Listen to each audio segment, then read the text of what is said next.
Good morning, my Real News Midday TV family. Thank you so much for tuning in this morning, and I'm wishing for everyone a wonderful and a productive day. And in the news this morning, elderly man fined $5,000 for breaching curfew. An elderly man has been fined $5,000 or 10 days imprisonment after pleading guilty to breaching curfew orders.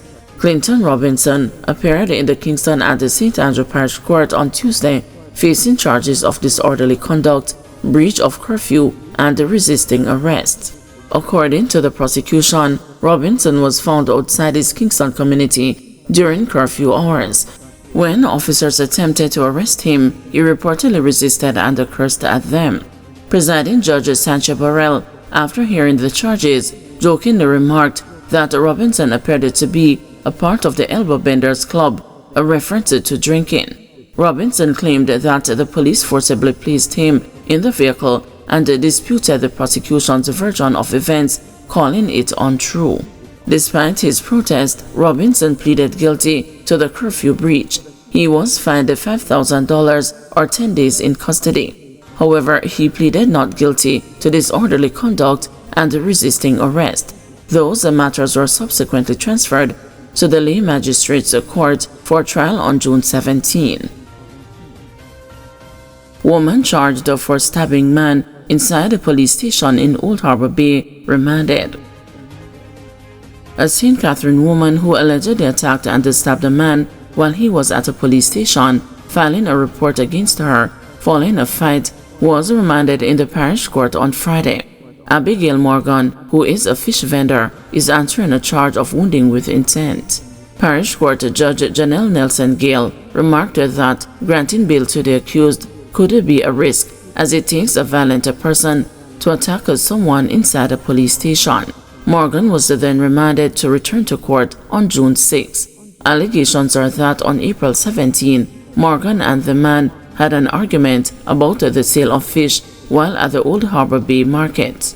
The argument became physical and the man went to the police to make a report against Morgan. While inside the reception area of the police station, he was attacked and stabbed in the chest by Morgan. She was arrested and subsequently charged. Suspect in woman's execution-style killing fatally shot by police.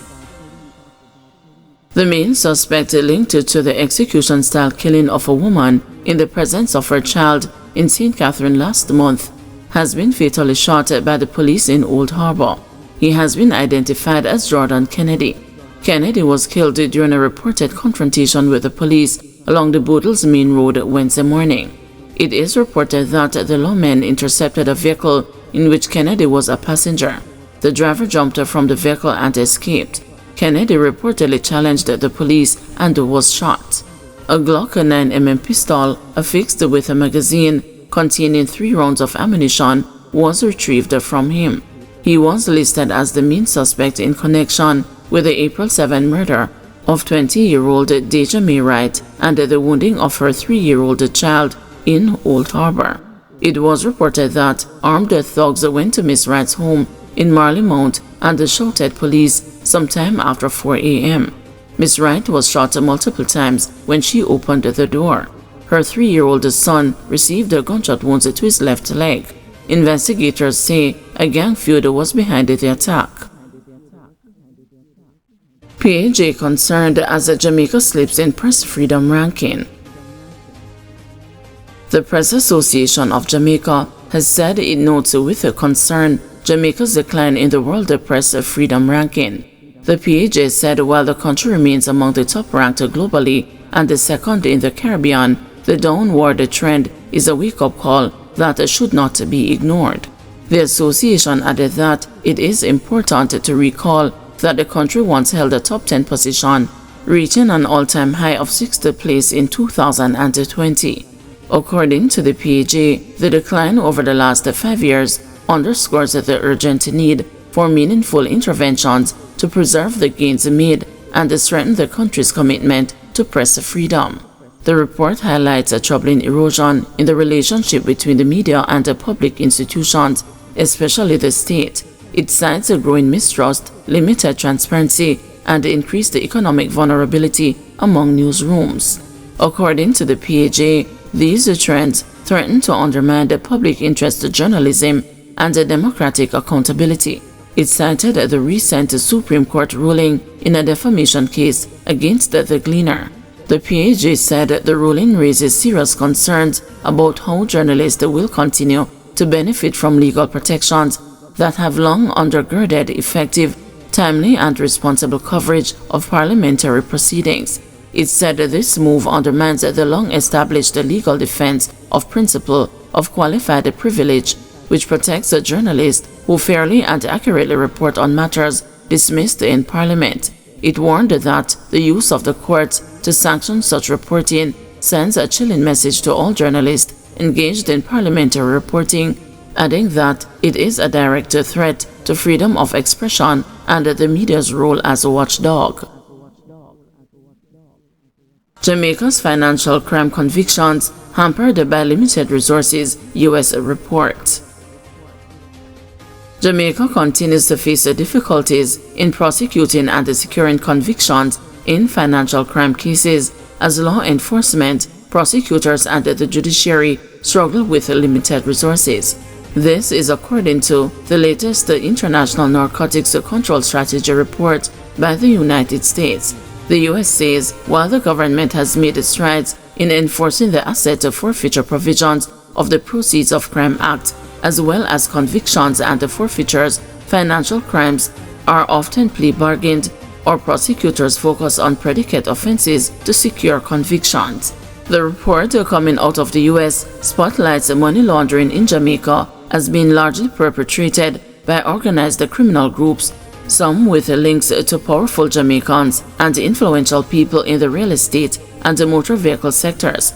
In its assessment, the U.S. State Department said political and public corruption, as well as other criminal activities, are generating and facilitating illicit funds in Jamaica, with trafficking of small arms and narcotics to and from the U.S., Central America, Europe, and Haiti, generating substantial unlawful wealth. And amid a series of fraud cases being reported across local financial institutions, the report notes that these incidents have become more sophisticated. It adds that remittance transactions are relatively small, suggesting perpetrators are using other channels, including cash and digital currencies, to transfer illicit funds. In the meantime, the report notes that Jamaica has established stringent anti-money laundering laws, such as the Proceeds of Crime Amendment Act and its regulations, as well as the Financial Investigations Division, which have aided in prosecutions, convictions, fraudulent assets forfeiture, and the cash seizures related to criminal activity. There has also been a reduction in defensive suspicious transaction filings due to technology improvements and increased training for financial institutions, as reported by the FID. With a deeper look at the judiciary, it says law enforcement and the prosecutors often pursue predicate offenses rather than concentrating on money laundering as a standalone matter due to the need to prove the unlawful conduct from which the laundering activity is derived. In cases where money laundering offenses are investigated and charged alongside a predicate offense, it says prosecutors sometimes dismiss the money laundering charges to secure a guilty plea, but may still pursue asset recovery.